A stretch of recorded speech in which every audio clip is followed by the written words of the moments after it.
The ether. A fertile plain of existence, in which a master cultivator navigates an ocean of stars. With him, his apprentice, a young mage who will soon discover all is not as it seems, as he unveils the tales of the verse.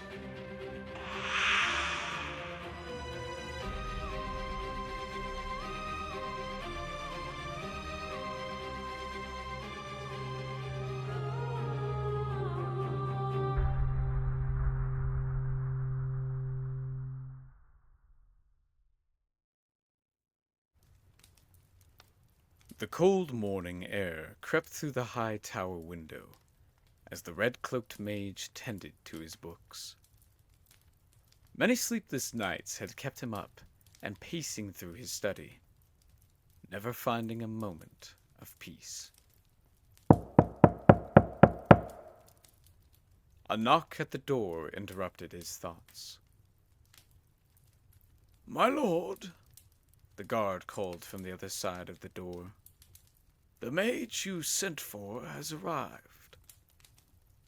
"Let him enter," Altan, the red-cloaked mage, replied.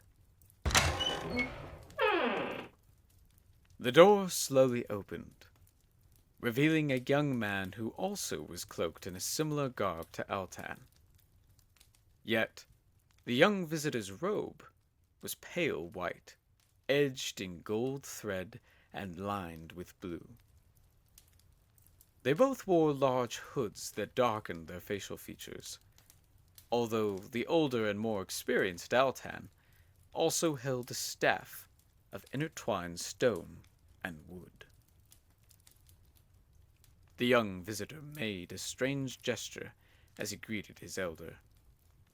He waved his hand in a circular motion, moving it from his right side to his left, while bowing in respect.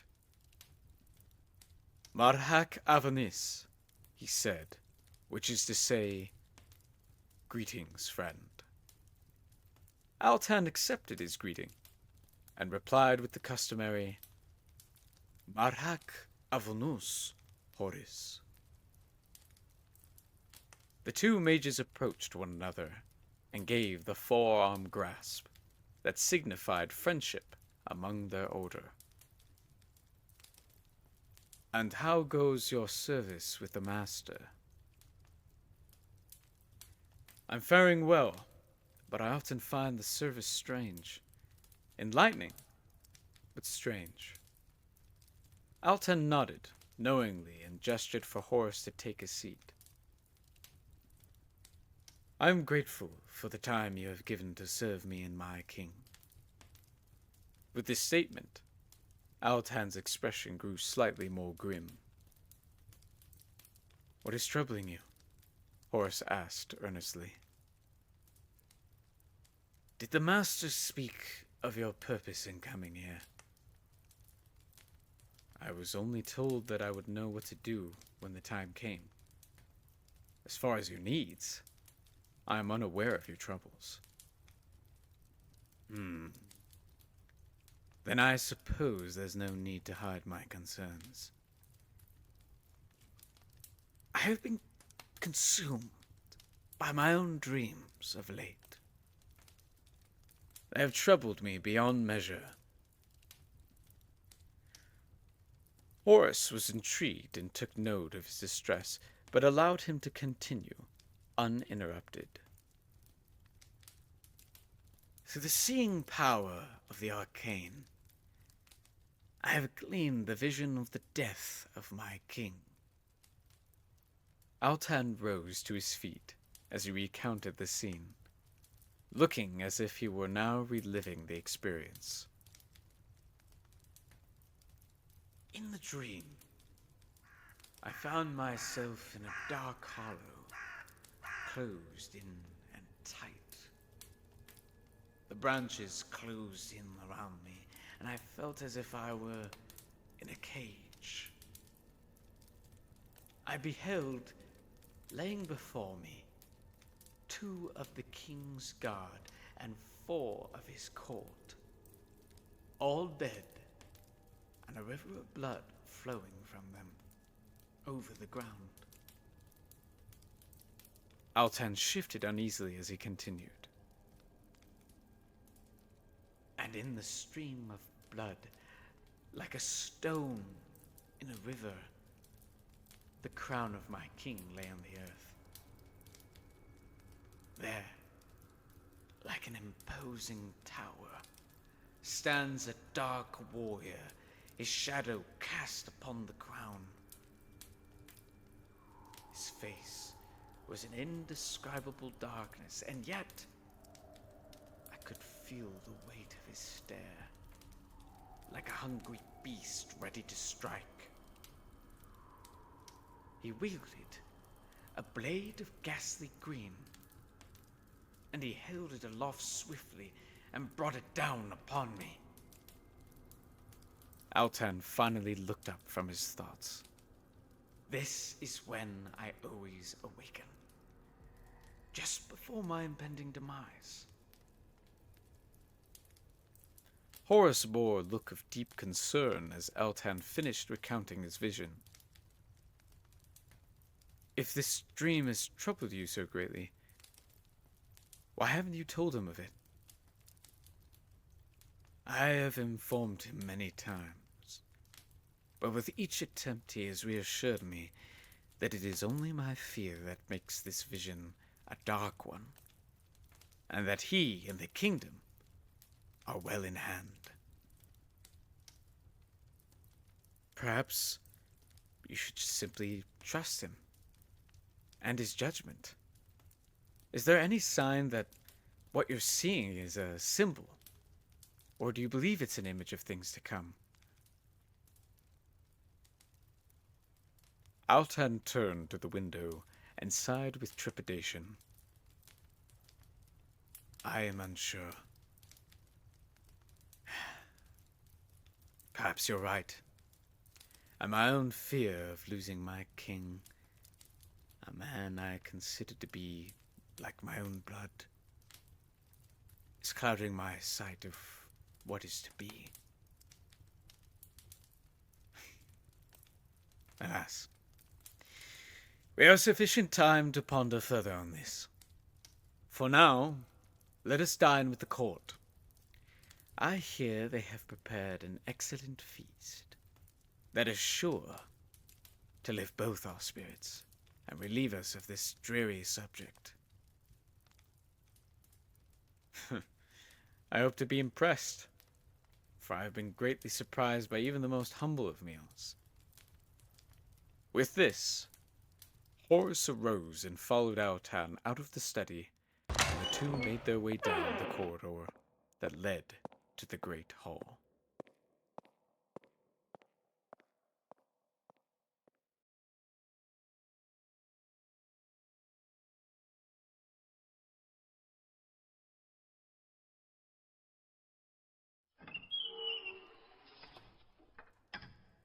As they entered through the large doors of the great hall, Horus beheld the magnificent columns of marble and wood. The walls were dressed with beautiful tapestries of green, red, and purple, each adorned with royal emblems that were sewn with gold thread. There was an abundance of light from the many torches that lined the columns, making the room appear as though it were lit by the light of the sun. In the center of the hall, stretching to either end, was a large oak table, overflowing with a bounty of delicious dishes and golden goblets, filled with precious red wine. As Horus and Altan approached the end of the table where the king was seated, the king arose ceremoniously with his wife, the queen. This caused the entire party of guests to stand as well. It was customary in their kingdom for the king to stand before invited guests, showing a sign of gracious greetings. For the king of the land was not just a ruler, but he was a servant and protector of the people. Hail, Altan! The king said with joy. Hail, my king! Altan and Horus bowed before the king. Horus, taking off his hood as a sign of respect, noticed Altan did not do the same. I see you've brought a guest to my home. My lord, I present to you Horus Penn, wanderer of distant isles and white mage of the Order of Magic. Altan gestured toward Horus, and though the title he announced was not entirely accurate, it was by the law of the sorcerers not to share the secrets of the master. Altan continued. I have sent for Horus to assist me this week in the celebration of Martinurum. The master of our order has insisted that he come and gain experience. Stepping toward Horus and taking him by the forearm in greeting, King Miron replied, Any friend of Altan's is welcome in my court. You'll find no better tutelage than that of Altan, the Scarlet Mage. He has served under my watch for nearly 6 decades, and still, he looks as though he was a young man in his prime. You are too kind, my liege. Magic may have softened the turning of my years, but your reign has blessed us all with many years of prosperity. Ah, nonsense. I'm no greater than the farmers who have supplied us with this abundance. Now, come, people are hungry. Let us feast. As Horus and Altan took their seats next to the king, Horus took note of the diverse people that sat at the table. There were many from what seemed to be all walks of life. Merchants, farmers, captain of the guard, lords, ladies, and even knights who seemed out of place with their boisterous laughs, sat drinking and conversing all across the room. No one was an outsider here. For Horus, this was an unusual experience. From where he had come, only the most royal or noble of blood could dine with the king. But here, it was as though the leadership of all the land was welcome at his table, no matter their station. Yet, among the great many people sitting in the hall, there was one who seemed to stand out to Horus more than any other. A young boy, no more than 14 years of age, with silver hair and eyes, that sat close to the king. Your mind wanders, I see, Altan interrupted Horus's thoughts. You are surprised at the diversity of subjects that dine with the king? I admit, it's not a custom I'm familiar with. The plane I once hailed from was not as welcoming as this one. Certainly, the king was benevolent, a man of honor. But his subjects were separate from him and his court. Altan thought on this for a moment, and with a knowing smile replied, Indeed. I have walked to very few planes, but in these lands we value humility and power, sacrificing personal gain for selfless victory. Here sit the leaders of all the guilds in the land. In this way, all have a voice, having access to the king and his service. Altan continued, gesturing to the leaders that sat around the table. There were the leaders of the Merchant Guild, the Farmers Guild, the captain of the Royal Guard, landlords and craftsmen, masons and blacksmiths, the women of the Weaving Guild and the Arts, and lastly, the knights of neighboring lands, who were protectors of all. Lastly, Altan continued, we have the lords closest of the king's advisors and his trusted overseers. Amazing. Horus responded, as he followed Altan's gestures around the room. Clearly a better system than that to which I've been accustomed. Very egalitarian, he concluded. Very much so. The king chimed in. Sorry, I couldn't help but overhear your remarks. He added. Not at all, my liege, Horus replied. I find it all very fascinating. Though it brings a question to my mind.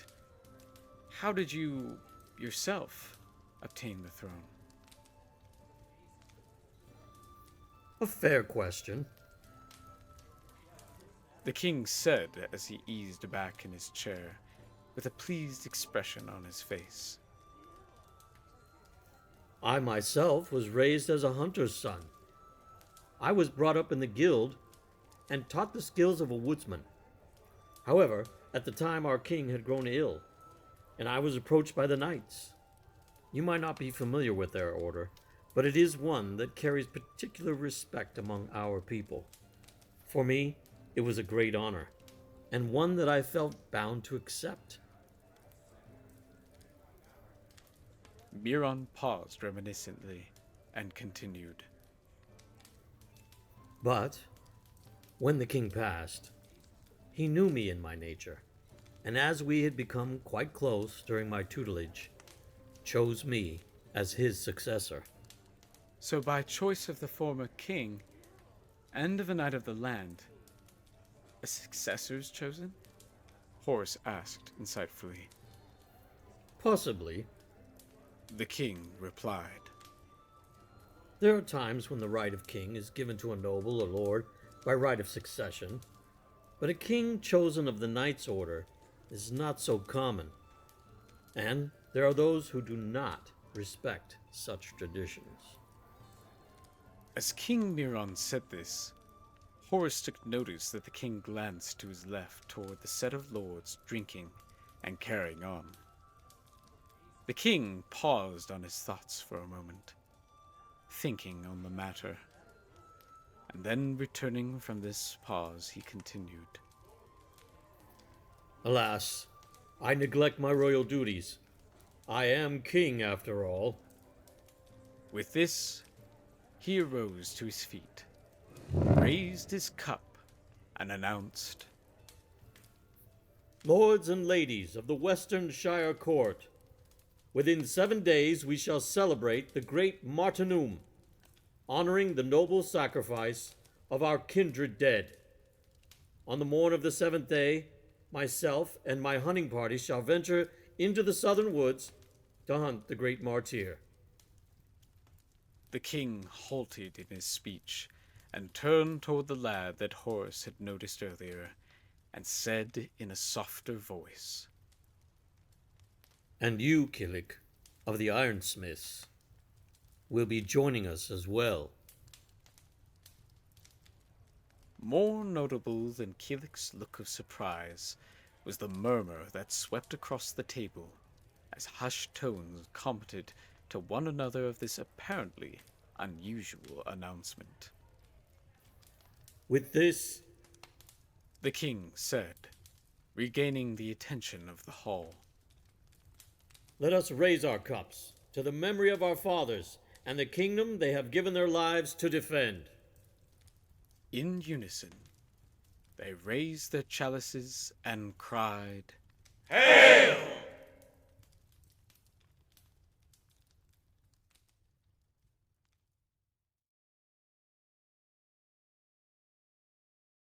I'm still unsure why you've requested that I accompany the king on this journey today, being unfamiliar as I am with your customs. Horus said this as he prepared his belongings for the hunting trip. Altan stared thoughtfully out the window as the cold morning light broke through. My friend, I am sure that you have noticed the stir created by the king's announcement.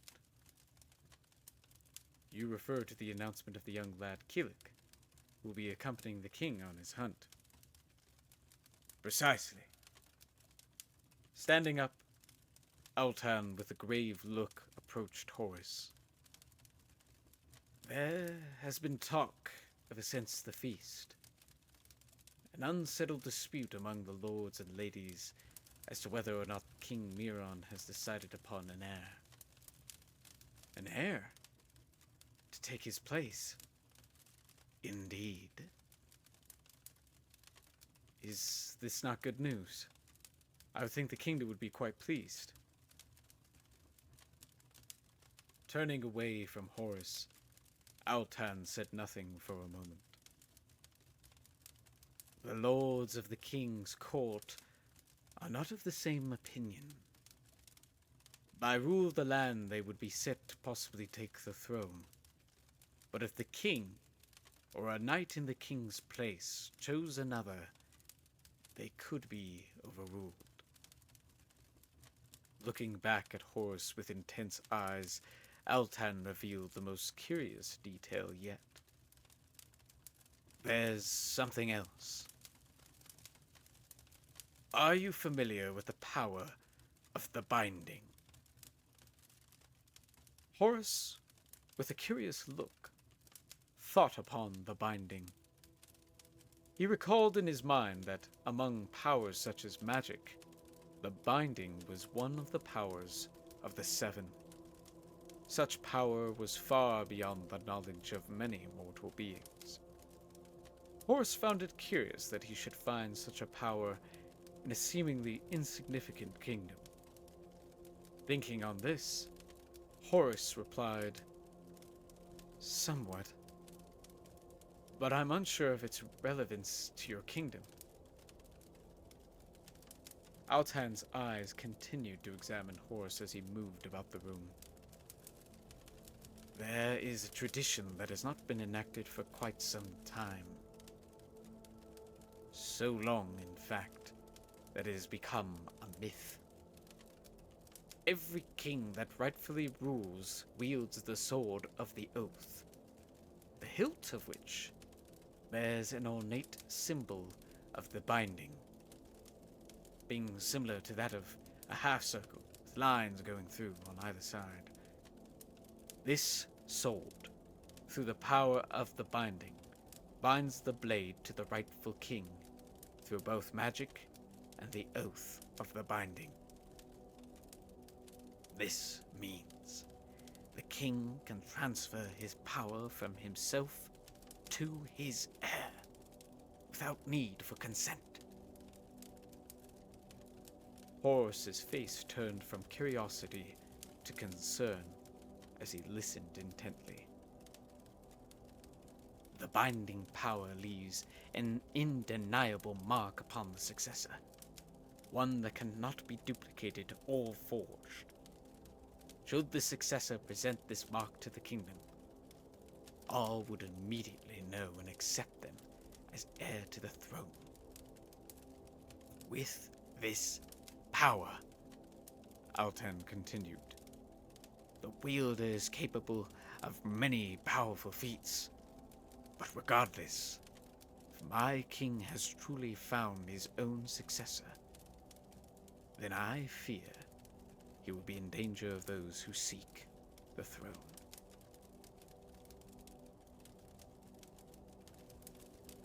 Then you intend for me to protect the king? You are the only one who can. One of very few that I trust. In absence of the king and the lords, it is my duty to watch over the kingdom. In times past, I have not feared for the king's safety on the hunt. But in light of these circumstances, I fear for his life. Altan's voice trailed off as he said this, and with a despairing look he confessed, I fear for my friend. And I fear the dreams that have plagued me will soon come to pass. Perhaps this is why the Master has sent you. Hoping this was true, Horus again repeated the words of the Master. I suppose I suppose I will know when it comes.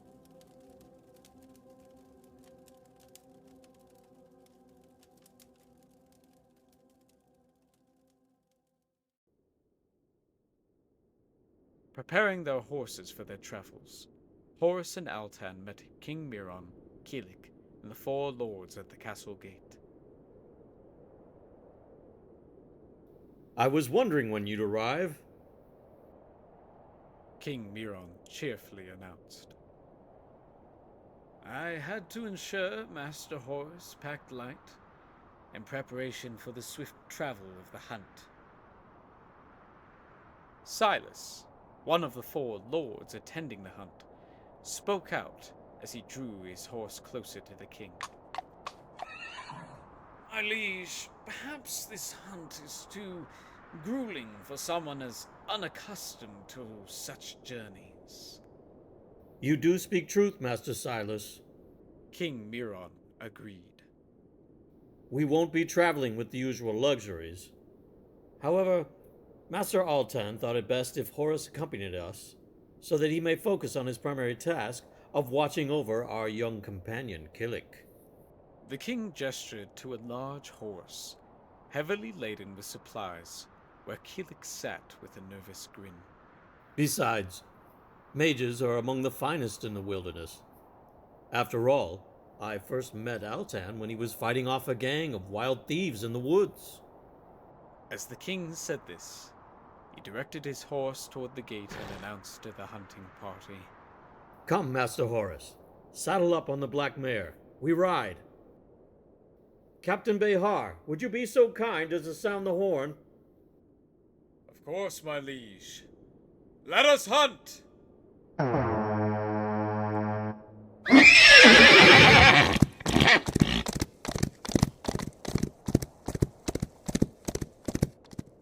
The horn blew, and the hooves of the horses pounded the earth, and as they rode away, Horus looked back one last time as Altan faded from view.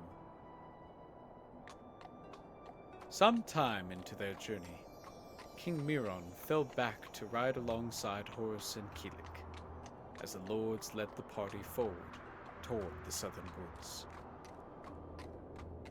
King Miron? Horus inquired.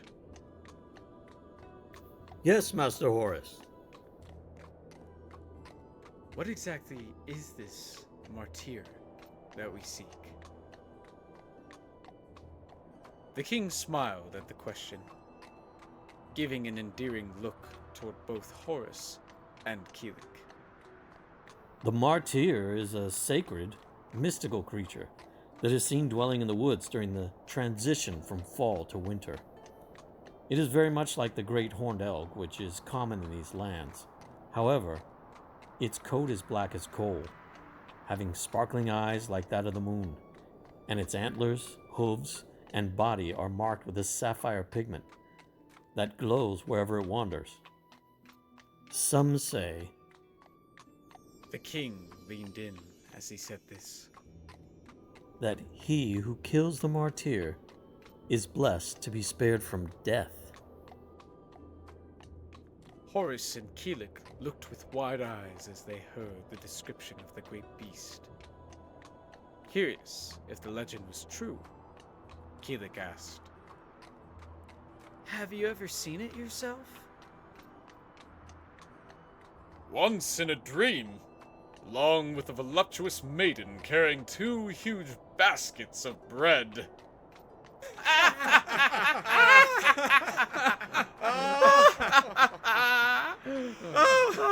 Go again, go again. The 4 lords cackled all at once at Lord Cassius' snide remark. You won't be seeing any such apparitions on this hunt.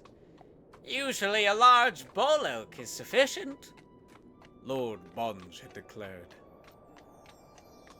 But still filled with wonder and curiosity, Kilik asked, So, what does it mean, my liege? Martyr. But before the king could answer, Lord Safani interjected. It means the Great Feast.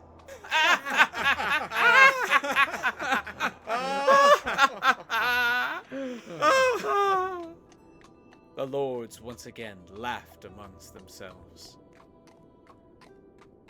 And a delicious feast it will be.